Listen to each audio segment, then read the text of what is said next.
ओम।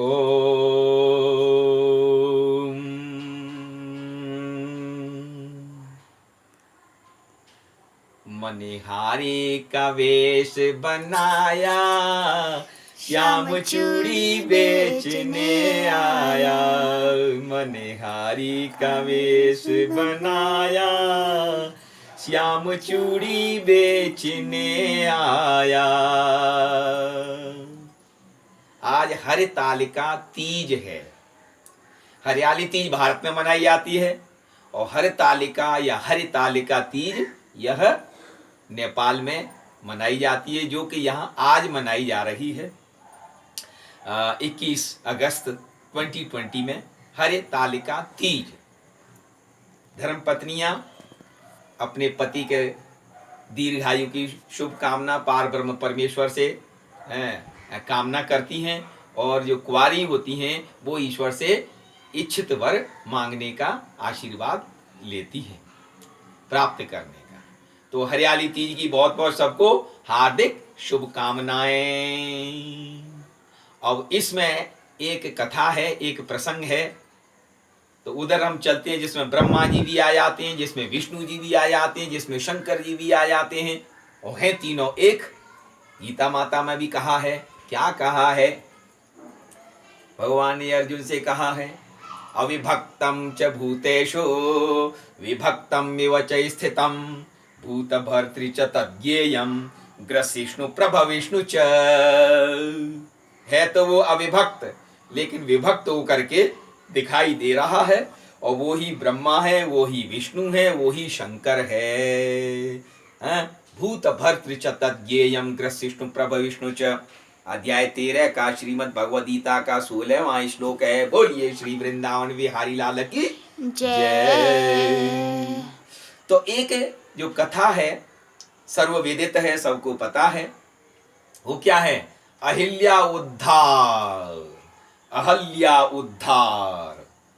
जब इंद्र और अहिल्या का जो प्रसंग है, ज्यादातर लोगों को पता रहता है लेकिन फिर भी उसका हम श्रवण और विवेचन करते हैं कि अहिल्या जो थी वो माता अहिल्या ब्रह्मा जी की मानस पुत्री थी और बड़ी सुंदर थी। उनको देवता भी चाहते थे कि हमारा विवाह इस अहिल्या के साथ हो जाए, लेकिन जिस प्रकार से घटना चक्र चलता है तो ब्रह्मा जी ने अहिल्या का जो शुभ विवाह करा दिया गौतम ऋषि के साथ। और गौतम ऋषि का जो प्रसंग चलता है आगे कि वो स्नान करने के लिए गए ब्रह्म मुहूर्त में, और इंद्र ने जो है बदमाशी की, शरारत की और अहिल्या के पास आ गए। और कुछ गलतफहमी होती है, कुछ प्रसंग भी चलता है अनेक पुराणों में, अनेक स्थानों पर। वेद में भी ये कथा प्रसंग आता है, पद्म पुराण में भी आता है, श्री ब्रह्मवैवर्त पुराण में भी आता है, ऋग्वेद में भी आता है। लेकिन हम तो ये कथा जो देखेंगे अहिल्या के उद्धार की, वो वाल्मीकि रामायण के अनुसार चलेंगे। जब भगवान श्री राम लक्ष्मण भैया के साथ, विश्वामित्र जी के साथ जनकपुर में उस स्वयंवर में आ रहे हैं मिथिला की ओर, तो उसी समय एक आश्रम में पहुंचे जो कि सुनसान पड़ा हुआ था। भगवान श्री राम ने विश्वामित्र जी से पूछा कि ऐसा क्यों है, सब कुछ सुनसान पड़ा हुआ है और एक जो है जो शिला है ये कैसे है। तब उन्होंने वो बात बताई कि इंद्र जब आया और बाहर निकला था कुटिया से अहिल्या माता के पास से, उसी समय गौतम ऋषि वापस आए थे, उन्होंने श्राप दे दिया अहिल्या को, तो वो तो बन गई, वो जो शीला थी, जो सुशीला थी, वो शिला बन गई। और उधर जो है इंद्र को भी शाप दे दिया, तो वो क्या बन गए? वो विफल बन गए। विफल का मतलब बिना फल वाले, जो भी काम करें वो सब में विफल ही रहें। और उधर जो पाषाण बन गई तो वो बन गई अहिल्या जी उपल बन गई। उपल का मतलब होता है पाषाण से, पत्थर से। तो अहिल्या जी बन गई उपल और इंद्र बन गया विफल।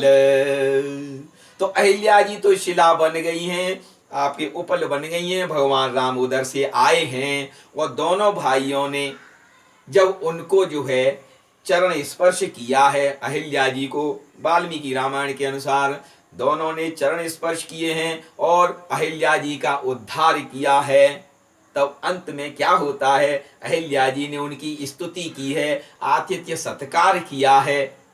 और गोस्वामी तुलसीदास जी ने बहुत ही सुंदर वर्णन इस रामचरितमानस में किया है। क्या कहा है कि अहिल्या मैया के प्रसंग में कि एहि भांति से धारी गौतम नारी, बार बार हरि चरण परी, जो अति मन भावा सो बरु पावा, गे पति लोक आनंद भरी, गे पति लोक आनंद भरी। तो वो तो अपनी पति देव जो गौतम ऋषि थे, जो कि उस समय क्रोध में जाकर के और हिमालय चले गए थे, तो उस वहां पर वो चली गई गौतम ऋषि का और अहिल्या माता का पुनर्मिलन हो गया। अब हम चलते हैं इंद्र की तरफ, उनका क्या हुआ। तो इंद्र के बारे में भी अनेक ग्रंथों में अनेक प्रकार के कथानक हैं, लेकिन हम जो लेकर चलेंगे कि इंद्र जो है अति परेशान थे। वो अपने जो है गुरु जी बृहस्पति जी के पास गए और उन्होंने कहा, बृहस्पति जी ने कहा कि ऐसा करो कि तुम महादेव जी की पूजा करो, महादेव जी को प्रसन्न करो। तब इंद्र ने कहते हैं, अब इधर जो भारत की बात आई तो वहां अहिल्या की बात आ गई और नेपाल की जो बात आ रही है, क्योंकि यहाँ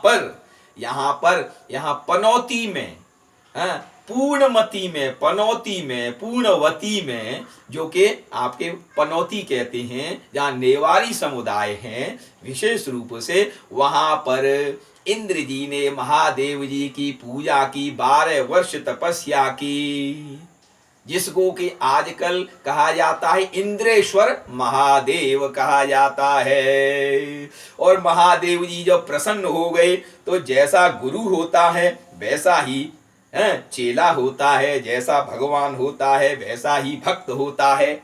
क्योंकि शंकर जी जो त्रिनेत्रधारी हैं, उन्होंने अपने भक्त को, इंद्र भक्त को वो तीसरा नेत्र प्रदान किया, जैसा भगवान वैसा ही भक्त हो गया। ये कथा जो है त्रिनेत्रधारी वाली, त्रिनेत्र का मतलब है ज्ञान प्रदान किया उस ज्ञानेश्वर भगवान श्री शंकर महादेव जी ने। तो इंद्र ने तपस्या की और इंद्र के बारे में, इंद्रेश्वर महादेव मंदिर के बारे में बहुत ही रोचक तथ्य हैं। नेपाल महात्म्य में है कि जो 51 जो पवित्र तीर्थ स्थल हैं नेपाल महात्म्य में, जिसका उल्लेख है, भारत और नेपाल में जो 51 most famous Tirthraj of Nepal and India, जो कि रानी पोखरी के इंस्क्रिप्शन में भी लिखा हुआ है, तो उसमें 51 तीर्थों में ये वाला तीर्थ भी माना जाता है पनौती का, इंद्रेश्वर महादेव का। और इंद्रेश्वर महादेव की जो आपके जो वहां पर जो सौंदर्यीकरण किया गया और अधिक किया गया, तो कौन थी वो भद्र नारी, उसका नाम था बिरमा देवी। बिरमा का मतलब ब्रह्मा देवी, संयोग से ब्रह्मा की मानस पुत्री, और यहाँ पर भी बिरमा देवी मिल गई। क्या संयोग की बात है, बोलिए श्री वृंदावन बिहारी लाल की जय। तो बिरमा देवी जी ने यहाँ कहा है एक पुस्तक से कि बिरमा देवी was apparently as devout as she was wealthy, खूब पैसे वाली थी। She is also credited with sheathing पशुपति's great bull in gilt copper। Pashupatinath जी के सामने जो है, जो गिल्ट कॉपर का जो है बनवाया, ग्रेट बुल बनवाया, वो जो बना हुआ है हम जिसके दर्शन करते हैं पशुपतिनाथ में। Rebuilding the temple of Changu Narayan, Changu Narayan का मंदिर वो भी बनवाया, रिबिल्डिंग की है, पुनर्निर्माण कराया। और ये तीनों मंदिर, चंगू नारायण, पशुपतिनाथ और ये पनौती वाला, ये तीनों ही प्राचीन मंदिर हैं। लेकिन इन तीनों में भी जो सबसे ज्यादा प्राचीन मंदिर है, जो 10वीं शताब्दी में बनाया गया, वो है पनौती वाला, बहुत ही पुराना। और इसको राजा कौन से थे जिन्होंने स्थापित कराया था? उनका नाम था जय सिंह राम मल्ल। और अंतिम समय में वही जय सिंह राम मल्ल जी ने महाभारत का श्रवण किया था वहां पर। और महाभारत का श्रवण करने के पश्चात वो फिर महाभारत के श्रवण के बाद में उसमें अभी वान पर्व का जो है श्रवण किया था। इसमें लिखा हुआ है जो वहां पर ताम्रपत्र है कि raja had copied 18 sections of Mahabharata listening to the Vana Parvan forest section. और Jai Singh Ram went to heaven. तो ये जो वो गोपी नारायण नाम से अपने को संबोधित कराते थे। वहां पर विष्णु जी की भी मूर्ति और उस मंदिर के एक तरफ, उस मंदिर के पनौती में मंदिर के एक तरफ जो है वहां क्या है कि आपके 5 पांडव हैं और द्रौपदी जी भी हैं। They are left to right, Yudhishthir, Draupadi, Bhim, Arjun, Nakul and Sahdev. तो ये जो नेपाल और भारत की जो समृद्ध धार्मिक श्रृंखला है वो एक ही है। ब्रह्मा जी वहां भी लीला कर रहे हैं भारत में, और नेपाल में भी शंकर जी और विष्णु जी सबकी कहानी एक ही चल रही है। और ये ऐसे सनातन सत्य हैं जिनको झुठलाया नहीं जा सकता। तो ये सब कहानी इस प्रकार से चलती है। और जो इंद्रेश्वर का जो मंदिर है, इंद्रेश्वर महादेव का, मैं भी गया हूँ वहाँ। त्रिवेणी धाम जिसको कि शुचि धाम भी कहते हैं, शुचि तीर्थ भी कहते हैं। तो ये इंद्रेश्वर जब भी आप नेपाल आएं तो पर्यटन के अतिरिक्त तीर्थाटन भी करें और पनौती अवश्य जाएं। इंद्रदेव के द्वारा स्थापित 10वीं सेंचुरी में ये जो मंदिर है इसका भी दर्शन करें। ये त्रिवेणी धाम भी कहा जाता है। त्रिवेणी धाम नेपाल में 2-3 स्थानों पर है। टेकू में भी है, उधर नारायण घाट में भी है, उधर इसको भी त्रिवेणी धाम कहते हैं पनौती में, जहां पर कि पिंडदान भी किया जाता है। बोलिए श्री वृंदावन बिहारी लाल की जय। इस प्रकार से ये अहिल्या का उद्धार हुआ और इंद्र का भी उद्धार हुआ।